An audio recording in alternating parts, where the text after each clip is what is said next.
लिखित में यहाँ से ये जाना चाहिए होम मिनिस्ट्री को कि हमने जब पुलिस की नोटिस में ला दिया, हमने डीसीपी की नोटिस में ला दिया, हमने कमिश्नर के नोटिस में ला दिया, हमने उपराज्यपाल जी के पर्सनली मिलकर नोटिस में ला दिया, उसके बाद नशा बंद क्यों नहीं हो रहा, आसानी से उपलब्ध क्यों है। पार्कों के अंदर बैठ के बच्चे इंजेक्शन से ड्रग्स ले रहे हैं और वो जो सिगरेट की जो वो होती है उसके ऊपर रख के स्मैक पी रहे हैं खुलेआम। क्या मतलब दिल्ली को नशे का हब बनाना चाहते हैं उपराज्यपाल महोदय?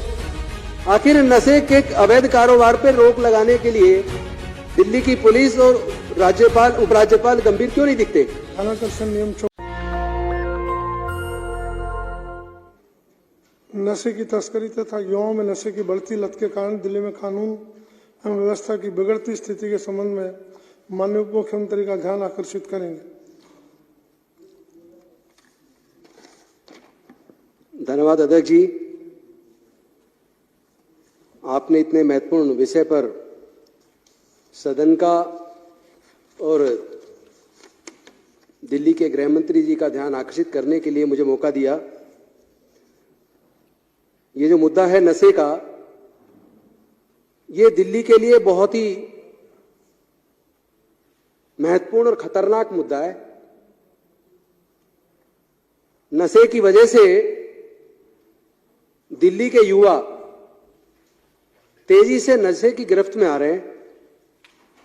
अवैध शराब, चरस, गांजा, अफीम, स्मैक, हेरोइन, कोकीन और नाना प्रकार के नशे खास तौर पर रीसेटलमेंट कॉलोनीज के अंदर बहुत ही आसानी से उपलब्ध और बहुत ज्यादा मात्रा में अवैध नशे का कारोबार जोर शोर से बढ़ रहा है और नशे की वजह से दिल्ली के युवाओं का भविष्य अंधकार की तरफ तेजी से जा रहा है। हमने पंजाब के अंदर देखा कि किस तरह पंजाब के युवाओं की जिंदगी को नशे ने बर्बाद किया। तो पंजाब की जनता ने अपने वोट का इस्तेमाल करके वहां की सरकार को बदलने का काम किया। जो दूसरी सरकार आई 2017 में, उसने भी नशे पे कोई रोक नहीं लगाई। तो पंजाब की जनता ने वहां की उस सरकार को भी बदल के हमें मौका दिया। लेकिन सवाल दिल्ली में समस्या दूसरी है। दिल्ली में लॉ एंड ऑर्डर और पुलिस, ये दोनों माननीय एलजी साहब के पास है। तो अगर हमारे पास होता, दिल्ली की सरकार के पास, और हम अगर इस नशे को नहीं रोक पाते तो दिल्ली की जनता चुनाव के माध्यम से, वोट के माध्यम से हमको हटा देती। लेकिन चूंकि पुलिस, लॉ एंड ऑर्डर दोनों उपराज्यपाल महोदय के पास है, तो अफसोस दिल्ली की जनता के पास यह विकल्प नहीं है कि वो उपराज्यपाल को हटा पाए। और मैं आपको कुछ ऐसे डाटा आपके सामने रख रहा हूं। एम्स ने एक स्टडी करवाई, all India medical institute of sciences ने, मेडिकल साइंसेज ने, और इस रिपोर्ट में पूरा सर्वे करने के बाद उन्होंने 46,410 बच्चों का सर्वे किया। सर्वे से यह निकल के आया 91.14% स्ट्रीट चिल्ड्रन वो नशे की गिरफ्त में हैं। 91.14%, मतलब इतनी बड़ी मात्रा में अगर बच्चे नशे के आदी हो रहे हैं और नशा आसानी से उपलब्ध हो रहा है, और नशे को रोकने के लिए, नशे के अवैध कारोबार को रोकने के लिए मुझे सदन को बताते हुए यह सोचकर दुख पैदा हो रहा है। इस मुद्दे को लेकर मैंने पुलिस को भी लिखा, मैंने पुलिस कमिश्नर को भी लिखा, मैंने राज्यपाल जी को भी लिखा, उपराज्यपाल जी को, और जो इनसे पहले उपराज्यपाल थे मैं उनसे पर्सनली जाके मिला। यहां तक कि मैंने कुछ जगह का तो वो डाटा दिया कि इन जगह पर नशा बिकता है। अनफॉर्चुनेटली उपराज्यपाल महोदय ने जो प्रॉमिस किया था, उस प्रॉमिस के बावजूद वो नशा बिकना बंद नहीं हुआ। नशा आसानी से आज भी उपलब्ध है। मैं सदन के माध्यम से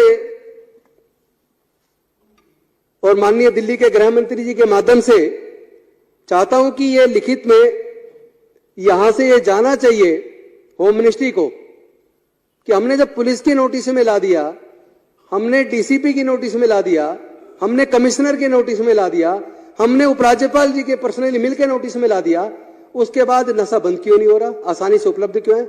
ये जो बच्चे आए दिन नशे की गिरफ्त में, कोई फ्रूट सूंघ रहा है, कोई छोटा सा 15 साल का बच्चा स्मैक ले रहा है, और पार्कों के अंदर कहीं भी चले जाए, पार्कों के अंदर लोग पार्क इसलिए डेवलप किए कि लोग अपने परिवार के साथ सुबह शाम पार्क में घूमने जाएं। लेकिन आज अफसोस की बात यह कि पार्कों के अंदर बैठ के बच्चे इंजेक्शन से ड्रग्स ले रहे हैं, और वो जो सिगरेट की जो वो होती है उसके ऊपर रख के स्मैक पी रहे हैं खुलेआम। तो क्या वो सब दिख नहीं रहा? क्या मतलब दिल्ली को नशे का हब बनाना चाहते हैं उपराज्यपाल महोदय?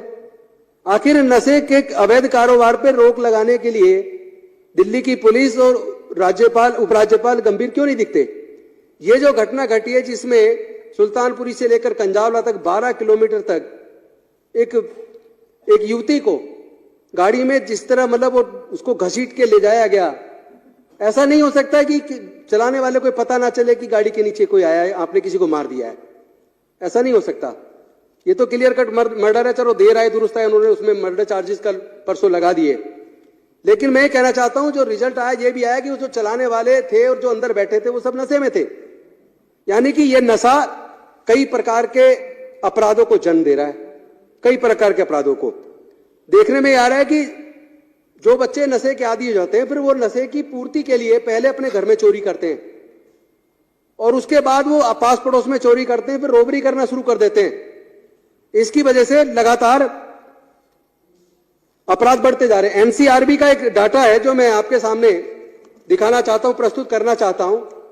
इस एनसीआरबी के डाटा में सबसे ज्यादा शर्मनाक बात तो है कि रेप के केसेस बाकी केसेस की तुलना में सबसे ज्यादा दिल्ली में रेप के केस बढ़ गए हैं, जिसमें एक साल में 1250 रेप केसेस हैं और इसमें से चाइल्ड रेप 841 है।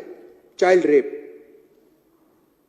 और सेक्सुअल हरासमेंट और सेक्सुअल असॉल्ट ऑन चिल्ड्रन वो 497 है।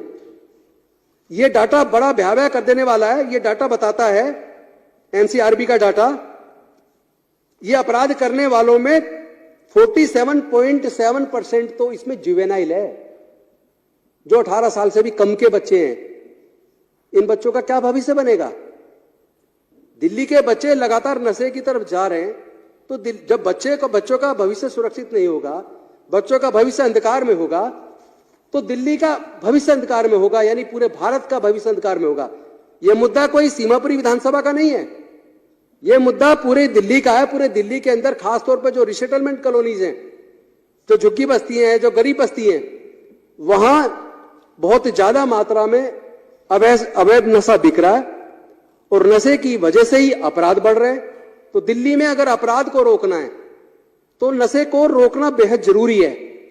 तो मैं माननीय मनीष सिसोदिया जी के माध्यम से और सदन के माध्यम से, आपके माध्यम से चाहता हूं कि इस पे एक डिटेल रिपोर्ट बना के या तो ये मैटर कमेटी को सुपुर्द कर दिया जाए और कमेटी पुलिस को बुलाए, या जो नारकोटिक विभाग को देखते हैं उनको बुलाए, या जो एक्साइज को देखते हैं उनको बुलाए। उनसे बुलाने के बाद इस पे एक विस्तृत रिपोर्ट बना के ये भारत सरकार के पास जानी चाहिए कि ये मसला देश के युवाओं का है। दिल्ली और दिल्ली के साथ साथ बाकी राज्यों में भी धीरे धीरे इसी तरह नशा बढ़ेगा, तो इसका नशे का रुकना जरूरी है। अगर नशा नहीं रुका तो देश का भविष्य खतरे में होगा। मैं चाहता हूं आपके माध्यम से इस गंभीर मुद्दे का संज्ञान लिया जाना चाहिए और नशे का ये कारोबार पूरी तरीके से बंद होना चाहिए, अन्यथा। और डाटा तो ये भी बताता है कि इस नशे की वजह से जो क्राइम बढ़ा है, उस क्राइम में भी सबसे ज्यादा जो केसेज हैं वो कमिट हुए हैं, वो rape, outrage modesty of women, robbery, theft and murder. बाकी टाइप के केसेस की तुलना में ये केसेस ज्यादा बढ़े हैं। और इसी की वजह से दिल्ली के अंदर रात को कहीं भी आप अगर ट्रेन से, मेट्रो से उतरते हैं और उसके बाद आपको थोड़ा भी पैदल अपने घर जाना पड़ जाए तो रास्ते में या तो आपको मोबाइल और आपकी जेब सब कुछ छीन ली जाएगी। तो इस तरीके से दिल्ली में इस अपराध को रोकने के लिए, इस अवैध नशे के कारोबार को रोकना बहुत जरूरी है।